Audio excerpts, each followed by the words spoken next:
I sure hope things are going well with you and your family, and hope that you're doing well. I want to talk a little bit about Ma'at and the Ten Commandments. I want to talk about the principles of the Ten Commandments and the principles of Ma'at. So I just want to say thank you so much for joining me. Hopefully you are doing well. And I want to dig into this topic today. I've got a lot of good discussion, a lot of good feedback. Thank you so much for all the comments. That's really a great way to help this channel and help me out and help things that we're talking about is to have conversations around it. Put comments down there, put your voice, make your voice be heard. That's a great way to kind of help this channel, just to help the message, really to help the message get out, which is most important, which is kind of what I want to talk about today. How the essence of what we talk about is what's most important. Getting the message out and the principles of what we talk about is so much important. So I appreciate your comments. I thank you for all the likes. And I ask you, if you get a chance, if you haven't had a chance to subscribe to Black in Education, please do so. I'm here on YouTube, on Facebook, Instagram at Black in Education, but subscribe in particular here, so we can kind of get our voices out and get our voices heard and kind of talk about this a little bit. So today I want to talk about, and I thank you so much for doing it. I appreciate those who've subscribed already. I very much appreciate it. Today I want to talk about the principle of Ma'at. Like, what is Ma'at? And we've talked about that before, and the Ten Commandments and things that we see in the Bible, because there's a lot of discussion around that, right? And obviously, as we talk about what is Ma'at or what Ma'at is, just from a general perspective, from an overarching perspective, we know that Ma'at represents truth and justice. It represents righteousness. It represents the balance that takes place when you live in truth, when your heart can really be judged by God, even judged by your own spirit. A lot of times when we're experiencing things, a lot of times we will convict ourselves. We know ourselves. You know yourself when you're doing wrong. And one of the ideas of Ma'at and the principles of Ma'at, when you think about the hall of Ma'at and the hall of justice, if you will, where people will go in, theoretic and figuratively, in the Pertimru, in the book of coming forth by day, the book of the dead, if you will, and have their heart weighed against a feather. And they would have to be found to be true. Whether or not your life is so well lived that you are light, that there's nothing weighing you down. There's nothing heavy like the weight of sin weighing you down. And therefore you can actually be at peace, be free, and free to go into the afterworld, go in and be with God in a peaceful way forever. And we kind of talk about that more, being able to live your life in the afterlife forever. So when you think about Ma'at, it's very much connected with a moral way of living and being able to live out truth and righteousness in a way that balances your heart against a feather, in a way that does not bow you down and bring you down, if you will. So we're going to talk about that. And talk about that within the context of the Ten Commandments, because there's so much conversation about the Ten Commandments and whether or not the Israelites or the things that we see written in the Bible, if those things, in particular the Ten Commandments or other things that we gotten, they came from Egypt. Did they come from Kemet? Did they come from ancient Kemet? Were they, a stolen legacy, so to speak? Were they things that were taken? And I think that it's important for us to look at this in one or two ways, because first of all, it's obvious, right? We understand that people who documented things that happened in the Bible document themselves as coming from Egypt. And if you read a lot of, really go back, even if you go back and you read things in the late 1800s and early 1900s, a lot of the people who were studying even Egyptology, at first, right? Even they will tell you that a lot of the things you see in the Bible in terms of the way the temple was or the Ark of the Covenant, the shrines, or the Ten Commandments, or various things with respect to the laws, various customs, a lot of things they will connect with things that were already happening in ancient Kemet for thousands of years. I mean, that's talked about, as well as even the naming of God El and the use of El a lot when you think about God, Bethel and El Shaddai and things of that, coming from Canaanite deities and that type of thing. So a lot of that is well documented. And I think that it becomes a danger a little bit. And we do know, because we'll touch on this, because we do know that people who were Hyksos were in Kemet around 1640, 1600 BC, and they were ruling. They became rulers at a period of time, and they were unceremoniously defeated by the New Kingdom, by the rulers of the 18th dynasty, and kicked out of Kemet and sent into what is modern day, the Levant area, the quote unquote Middle East, like they call it, the Israel area, the whole area where Canaanites were living. They were pushed out, and they were moved there. So there are a lot of people who want to make the connection between the Hyksos and the Israelites, and a lot of things like that. And I think some of that you'll know, some of that we'll never know. Obviously when you read it, you can make very logical conclusions about things that happened, things were said, and connections were there.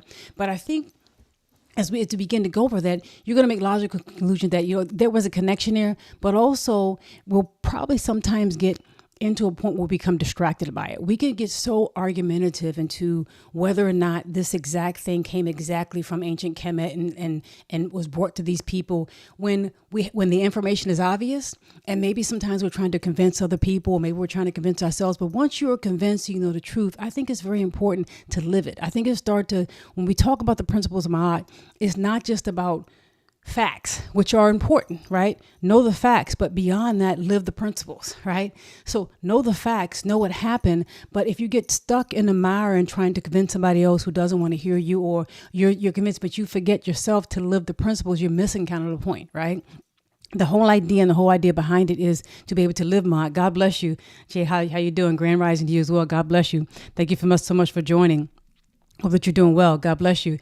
And I think that becomes significant because when I talk about the negative confessions that people like to call them, the declarations of innocence, which they really were, I want to talk about it from the standpoint of principles, how we know that. And in a lot of ways, and too many times, a lot of things that happen in ancient Kemet, we have just allowed people to just make them seem like they're entirely evil. We've just allowed a whole group of people, a whole part of history, a whole major contributors to history, and just write them off as being evil and not even acknowledge not just their connections to science and their connections to architecture and archaeology and all kinds of things, all kinds of ways, but their connection to the religions that we practice today. And so we kind of just pull them off. And I think the idea of practicing the principles, Ma'at, are way more important than just arguing with somebody who doesn't want to believe you anyway. Because the only way you're going to convince anyway in yourself, and the only way you're going to make things better, is to actually live these things out and let them be active in your life. Prove to yourself, prove to others that these things can actually move things and change things in your community and change things in your life. So as I look at it, we're going to actually go through and kind of examine, as I look here, aspects of the quote unquote negative confessions or declarations of innocence that come from the Persian Rule. We're going to look through them and kind of make some connections to some of the things we might see that we may have called the Ten Commandments wheel. How do they relate, if there is a relation there? And let's just talk about it. Let's just have that conversation. So first of all, when we talk about the Book of the Dead that people like to say, it's the Persian Rule. It's the book of coming forth or going forth by day, the book of coming forth by day.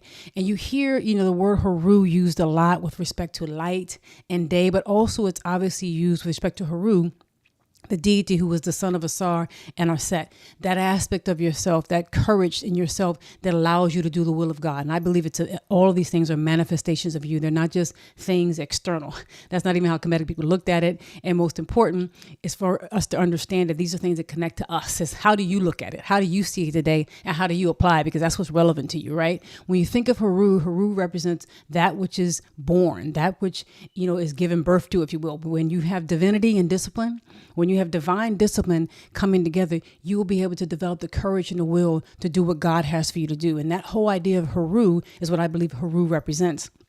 And this book of coming forth by day, the Persian Maru, I think is a play on that. A play on not just coming forth into light, but also coming forth by your own will, coming forth by the choices you make. And there are going to be some fundamental differences because a lot of times when you see things written in the Bible, you see a lot of things and how it's taught, not just even how it's written. A lot of things that are written are reshaped from time to time, from people to people, from church to church, place to place, in particular time period to time period, to mean different things. People where you could have read this 1,000 years ago and read almost the same documents and the same words and have it interpreted differently. So a lot of what we interpret, talks about morality and doing the right thing from a Christian standpoint. A lot of it is not really connected to your salvation, right? Your salvation is through Jesus Christ. That's your connection. That's how you become saved. That's how you become saved from sin. And so you find people talking about falling from grace and being born in sin. And that's the nature of mankind is sinful. And you can only, you'll get to heaven and be forgiven and live a peaceful life or get to heaven in a way and have salvation if you accept God and it's not really connected with your moral behavior. From a Kemetic standpoint, however, your morality, your salvation, your ability to spend your life in heaven, your ability to spend your eternity, the afterlife, in a state of peace and to partake and the things of the God really partake in your divinity, the payoff, if you will, the manifestation, the ultimate point of your divinity. In order for you to be able to do that, you have to have lived a moral life. That's a connection with this. So when we think about the quote unquote, the so-called negative confessions, they are declarations of innocence. There's a person really looking at, and posthumously, or after their death, if you will, their life, and really being able to say and really speaking to, I have lived my life in a way where I have not hurt anybody. I lived my life in a way where I have not, defiled the laws of God and broken the laws of God. That's what the Pertin Room is saying. And that's what the negative confessions are saying, which are really declarations of innocence. They're that person saying, I lived a moral life. And because I lived a moral life, I unlocked the power that is connected with morality.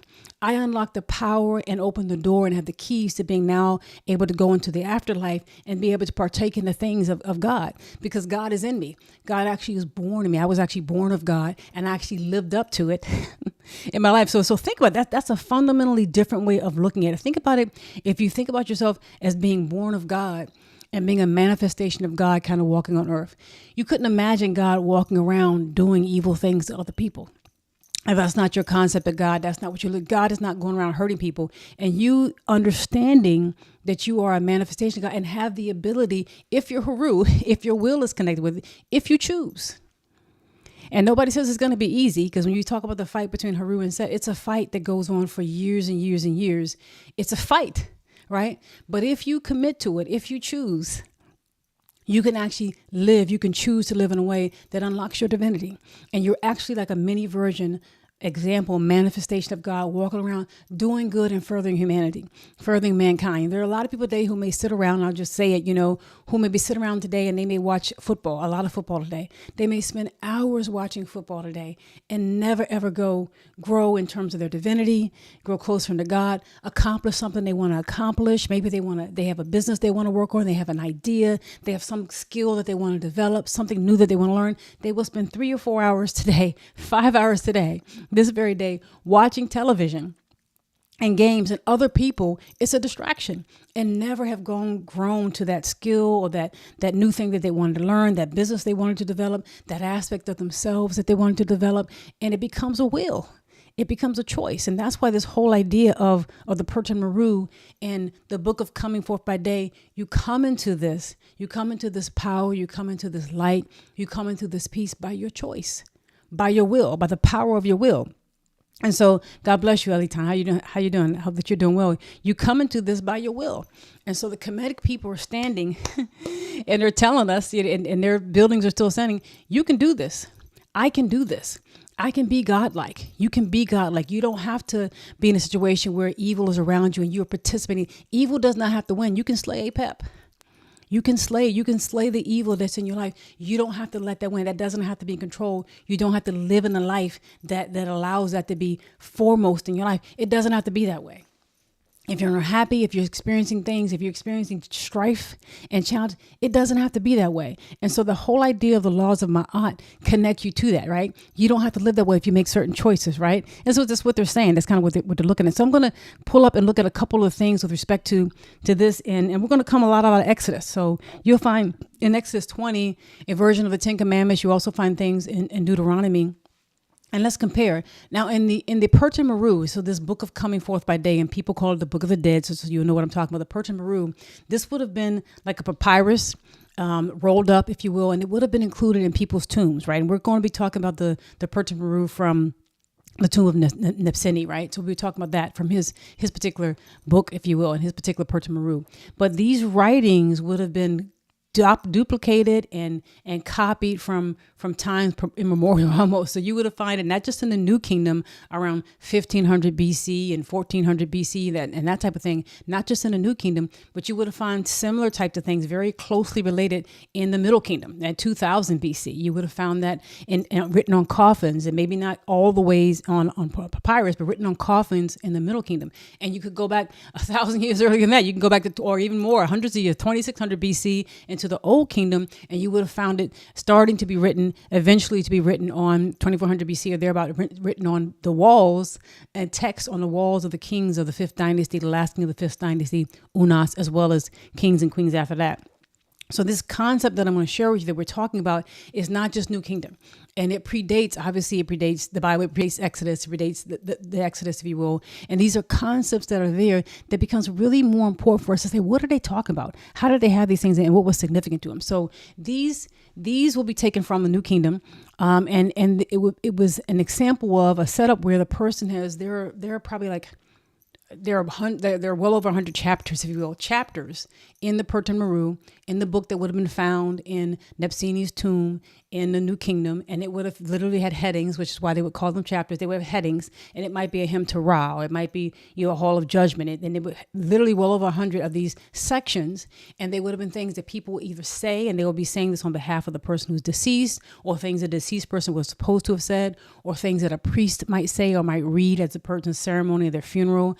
They may have sons who might have attended their funeral who would say this. So it's a whole long litany of things, literally, that will be said and written down and performed for that person who was dead.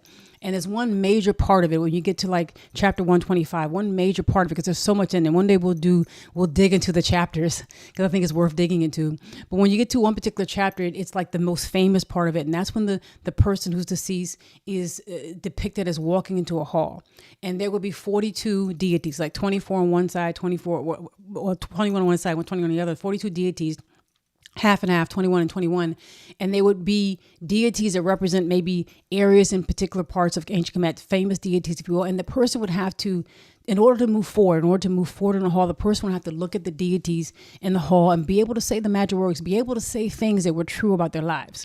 They would have to sort of literally walking into a hall of judgment, to kind of sum up. They walk into a hall of judgment where there are deities and expressions of God, divine expressions of God all throughout. And they would have to say at each point, I have not done certain things. So these are declarations of innocence. And it's not, and they have to say it, and it has to be true, right? They can't just kind of advance forward and get to the point where they weigh their heart against a feather and this not be true. So after they've made these declarations, they get to be weighed. And if they are true, they get to live and they go into the afterlife. If they're not, they get their souls devoured. They get in trouble, if you will. So this person is walking through the halls in the Pertin Meru, in the book of coming forth or going for my day. And he's saying, I've not done iniquity. And he's saying, I've not robbed with violence. And when we start to think about that, I start to think about things in Exodus 20:15, where it talks about thou shalt not steal. So thou shalt not steal, this idea, I've not robbed with violence, is present in the Pertin Meru. It's present in the principles of Ma'at, the laws of Ma'at, if you will, those things that talk about justice. And these laws are really getting down to really specific behaviors where you can, if you think about almost like the periodic table, right? And you might have very, very general things you could talk about in terms of how an atom is structured and how protons and electrons in general get together, and you have molecules that form. But then you can start to get down very specifically to different specific types of molecules and specific types of elements, if you will, and their function. So you think about these behaviors. This is getting down to specific behaviors I can say. It's not just I'm a good person, but I've not robbed anybody with violence. I'll be very specific. I haven't robbed anybody with violence, because you can think about it, a lot of times we may meet people and we may think that they're good people. We may even think of ourselves as good people, but we really can't say some of these things specifically when you start to look at behaviors. So these are behaviors that are allowing us to drill down into what are you actually doing when it comes to living out justice, living out righteousness. So I've not robbed with violence. Thou shalt not steal, very similar to what you might see in Exodus 20:15. I've not done violence to any man. And that could be almost like thou shalt not kill that you find in Exodus 20:13. I've not committed theft. I mean, you're saying very specifically, just like it says in Exodus 20:15, thou shalt not steal. This person is saying, I've not committed theft. I've not robbed with violence. I've not hurt any man. And he's saying it as he's walking and advancing in this hall of judgment, this hall of Ma'at, this hall of righteousness, this hall of justice. He's saying this before expressions of God. I've not done these things. And so that concept of not robbing and not stealing is in place, and it's in place before, the 10 Commandments. It's in place before Exodus. It's in place in ancient Kemet. And that's tied to your morality and your ability to live a peaceful afterlife forever in the hereafter, if you will. And so it goes on, and he talks more. He goes on to say, so not only have I not done that, I've not acted deceitfully. So I've not made light the bushel. So, a lot of times, obviously in ancient times, you would weigh certain grains and various things that you might change and you might exchange for someone else. So you might literally have weights on one side versus the other. And it's very famous. If you read a lot of that stuff, you know that a lot of times people would cheat. They may weigh down their sand on their side, or they may do things to make the weights not balance, right? Which is why weights and balancing is a very important concept from an ancient perspective, because they used it a lot in ancient Kemetic perspective. So this man is saying, they're saying here, I've not made like the bushel. I haven't stolen, I haven't lied. That kind of goes back to lying and deceitful. I've not acted deceitfully. When you look in Exodus 20:16, thou shalt not bear false witness against thy neighbor. That concept of lying, that concept of being deceitful and not doing it is there in mind. So just like thou shalt not bear false witness against thy neighbor, you're saying here, I've not acted deceitfully. I've not made like the bushel. I've not taken the things that belong to God. So that whole concept of not stealing, of not lying, of not being deceitful is talked about very specifically in several ways in the declarations of innocence, if you will. And very plainly, I've not uttered falsehood. Basically, I've not lied, which connects directly to Exodus 20:16. So you start to see these concepts are there. And you start to see, Kemetic people are dealing with actions and innocence and things of that nature in a very specific way. They're being very specific about what I did and what I did not do and what makes you holy. It's not just enough to say a few things. We're really getting very deep. They're looking at the nuance here. What really makes you holy? Because you can say one thing, but your actions speak louder than your words. Your actions might say another. And if your actions don't match what you say, it doesn't matter. You're not really living a holy life. You're not really, according to their belief and their theology, you're not really qualifying to get in with God and the afterlife and to live that peace and that joyful afterlife forever if you're not actually doing these things. It's not just enough to say them, right? So I've not uttered falsehood, if you will. And so as we kind of kept going, it kind of gets deeper, and that relates to not bearing false witness. I've not carried away food, which is very similar to not stealing, right? I've not uttered evil words, which, thou shalt not bear false witness is kind of connected to the same thing. So I've not uttered evil words. I've attacked no man, which is going to get into, not killing anybody. I haven't attacked him. Not only did I not kill anybody, but I have not attacked anybody. I haven't actually even attacked anybody or anything of that nature. And so I've not killed the beasts, which are the property of God. Not only have I not attacked man and hurt people, I've not hurt animals. I understand, I represent, and I respect that God is manifested in everything. That God is manifested in people, in human beings, and all these things that you see created are manifestations of God. I understand that. And I am therefore, I'm not going to hurt. I'm not harming any of that. I'm not harming any of that. So as we move forward, he's saying, so I haven't killed the beasts which belong to God. I've not acted deceitfully, which goes back to like a lying. You can lie through your actions, right? You don't just have to lie through your words. You can lie through their actions. So they're specifically saying, not only have I not said false words, I've not acted in a way that's deceitfully. I've not acted in a way that's not appropriate. I've not laid waste to lands which have been plowed. So I'm respecting God's things. I've never pried into matters that to make mischief. So they're dealing with more. And I've not defiled the wife of a man, right? I've not defiled anybody's spouse. Thou shalt not commit adultery. That's right there in 2014. And you see that in 19 of the Papyrus and the Ascendi when he talks about his declaration of innocence. So this idea of not cheating, not defiling and hurting the sanctity of marriage, this idea of not lying, this idea of not even hurting animals and not acting violently against people, not robbing, not stealing, and being specific things. And we're talking about nuances here. We're not just talking about, just general things. We're talking about nuances, getting very specific. God bless you, Shay. We're right. Exactly. We're talking about the nuances. We're talking about the nuances there. So that becomes very, very, very important. So as we get specifically, so I'm not committing adultery. I'm not defiling the sanctity of marriage. Imagine, wow, what if and I'm just stopping. And this is not to point fingers, and this is not to say that anybody is better than somebody else, or you can't have people. It's not to say anything like that. It's not to be judgmental. But what if we held ourselves to that standard? What if our preachers, the people who stand up and who choose to be leaders in front of people and to say things about, godliness and what you should be doing, what if they held themselves to their standards and the congregation held them to that? That when you defile the sanctity of your own marriage or someone else's marriage, or you defile children, what if we held them as opposed to just saying, you know what, we're all here by grace.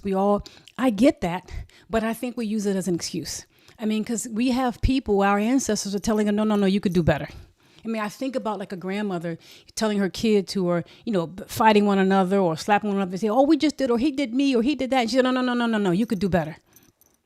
You're using that excuse. No, you can do better.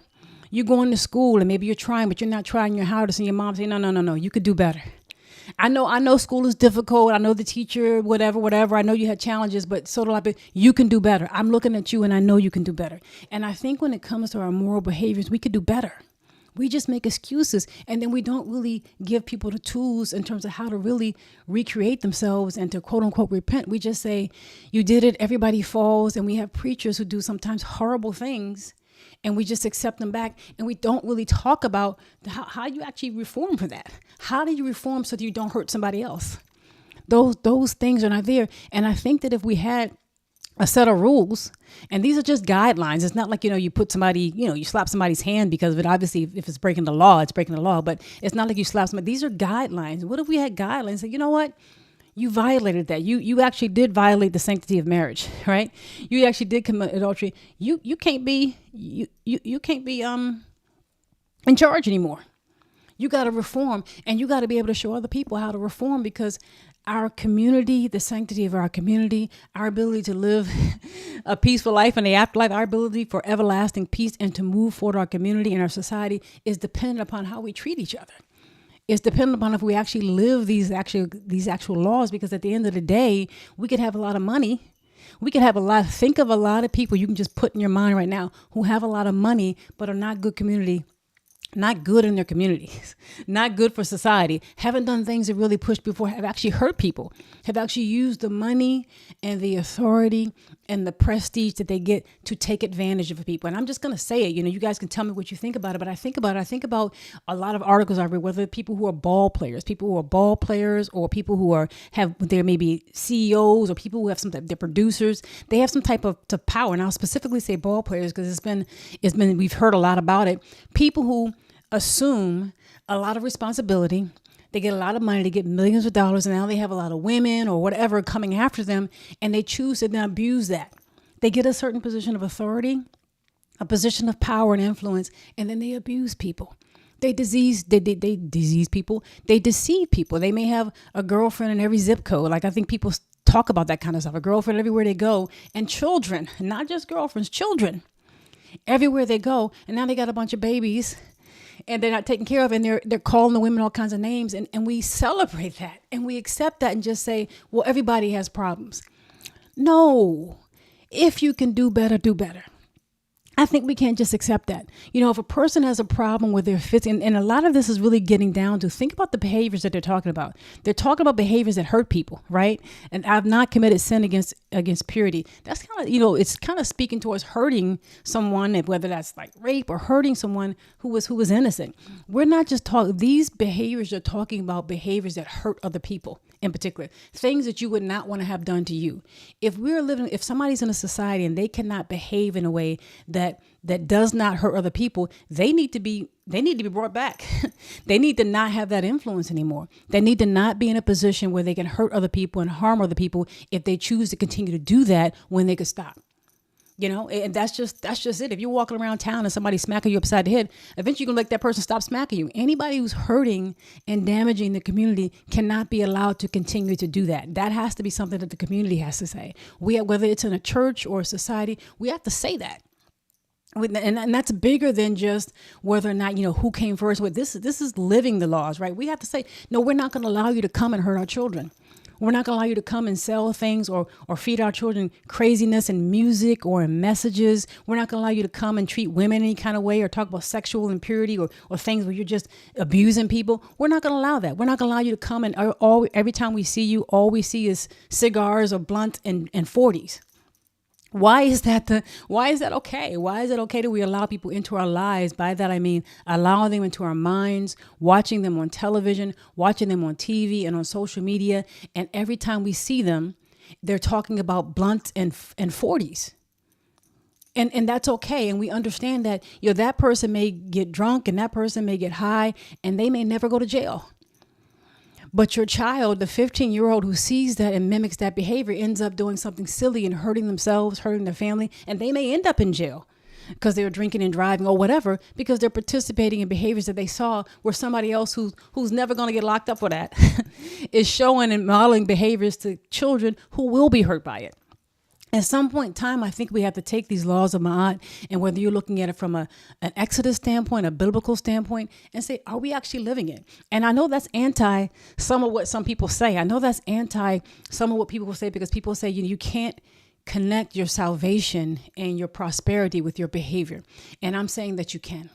And I'm saying that you should. And I'm saying that the morality that the Kemetic people talked about and the Cushite people also talked about was connected to your God, connected to your ability to serve God, your ability to please God, and the power that comes through peace. You're never going to have peace if you're hurting people.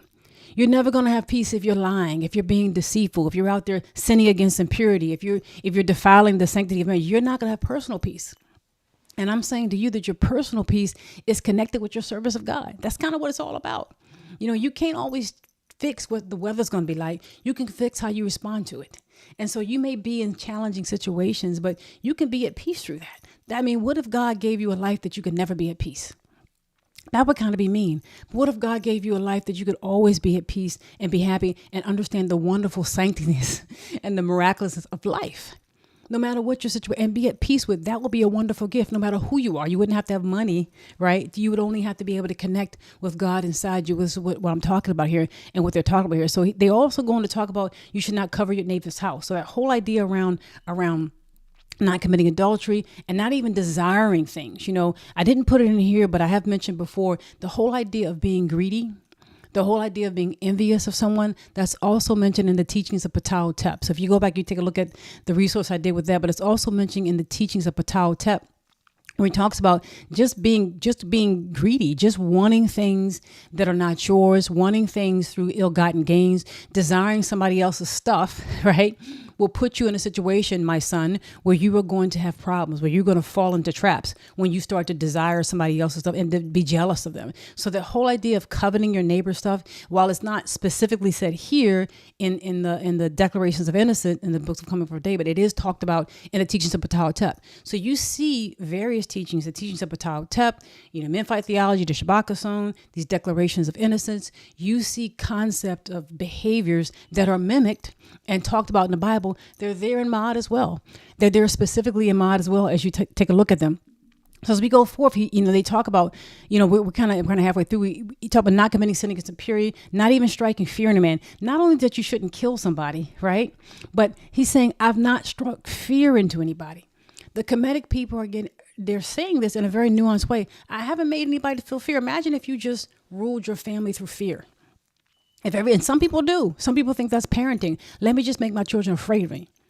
And we understand what that means in a good way, where they don't want to do bad things. But when people just go in a bad way, in a way that's intimidating and abusive, to hear this man, the Kemetic people are saying, I haven't even made anybody to feel fear. I haven't even struck fear anybody. I haven't messed up the sacred times. I haven't even been a man of anger. I have not been a person of anger. I have not stirred up strife. I had not even made anybody cry. Thou shalt not kill. The Kemetic people here are saying, I haven't even made anybody cry. And you connect it to, one of the commandments that are given, thou shalt not kill. They've taken the concept of hurting someone, maiming someone, and looking at all the different ways you can do that. You can make people feel fear. You can abuse people. You can destroy purity. You can kill people. You can yell at people. You can do other things that relate to including kidding, that lead up to killing someone, that they're saying, I'm not even doing those things that harm people. So as we kind of touch on that, and I kind of check on the chat, God bless you. Okay, they were belief. Okay, from Moses. Thank you so much. I appreciate that. So so they're saying, so they're moving forward, and so I haven't had impurity. Thou shalt not kill. You see that in Exodus 20:13, and I've abused no man. I haven't lost my heart. I haven't lost my temper and been angry. It's saying I've controlled myself. That whole idea of being at peace, a lot of things that would make you lose your temper.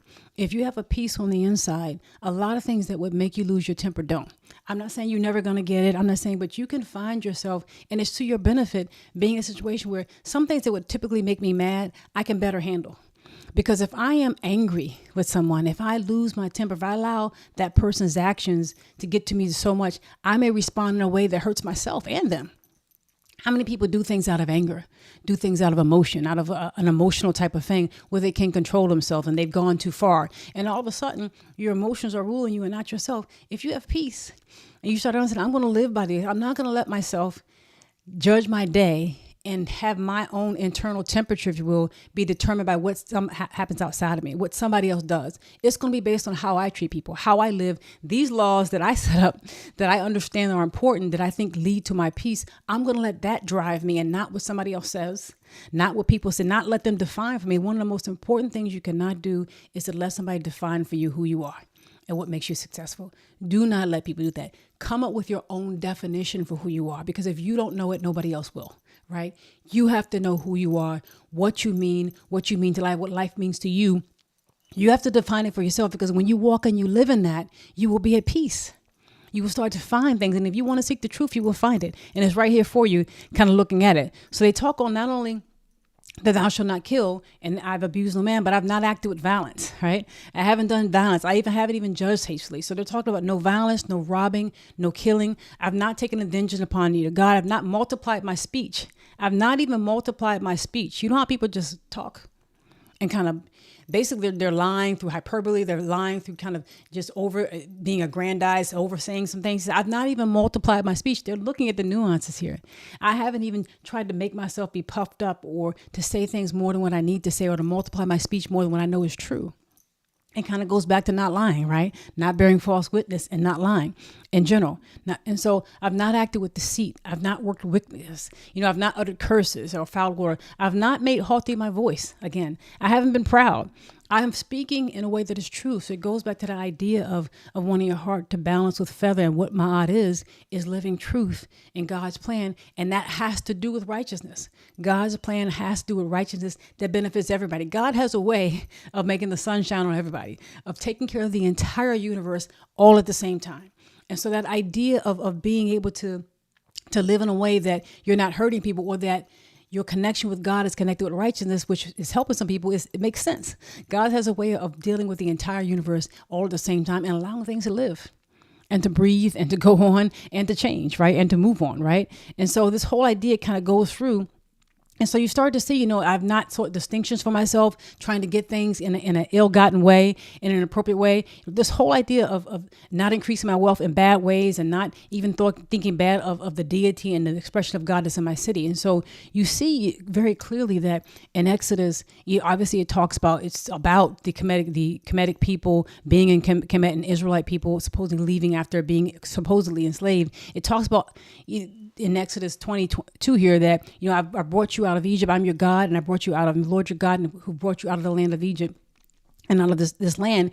And it's interesting to me because I wanted to kind of touch on the point, the whole idea that, in Exodus and in a lot of Christian and a lot of beliefs, just modern day beliefs, the whole idea of the manner in which the Kemetic people served God is seen as evil.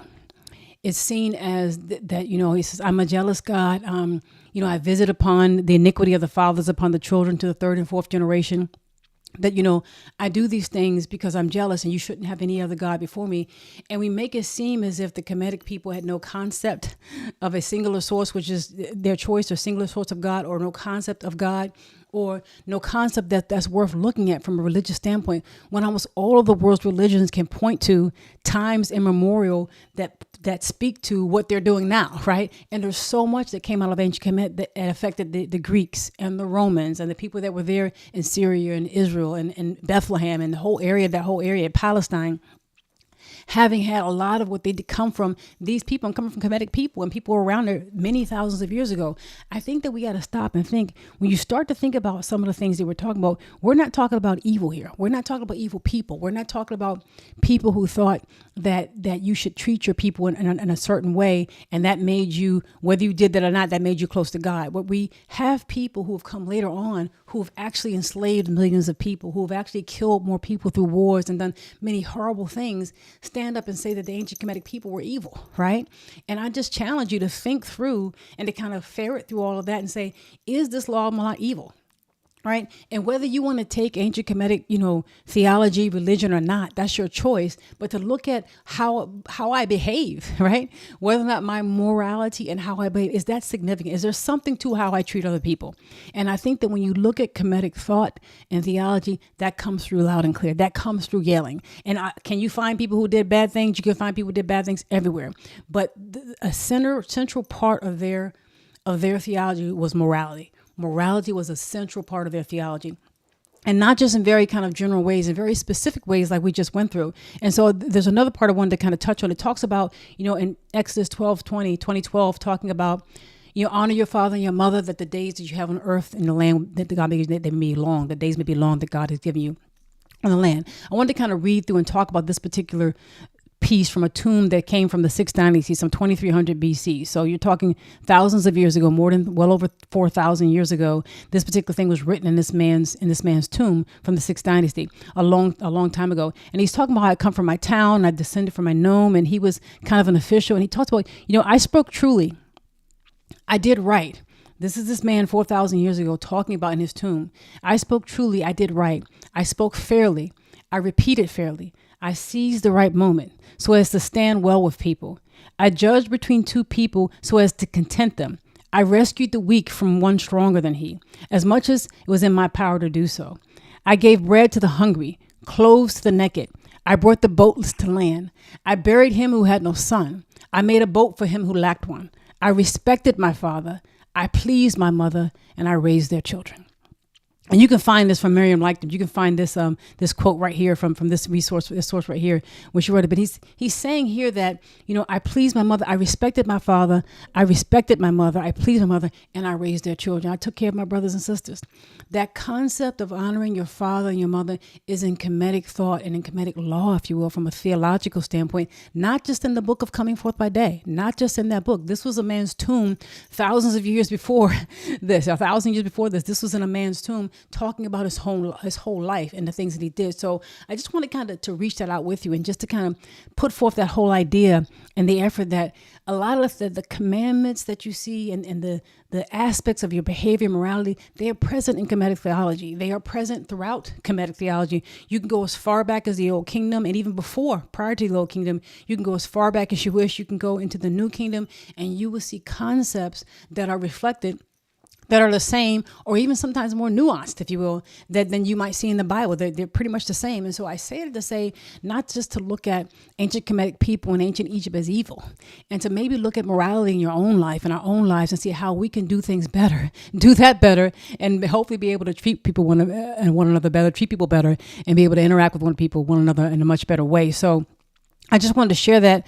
I want to say God bless you. I want to thank you. How you doing, Aaron Holloway? God bless you, Aaron Holloway. I hope that you were doing. I hope you were doing well.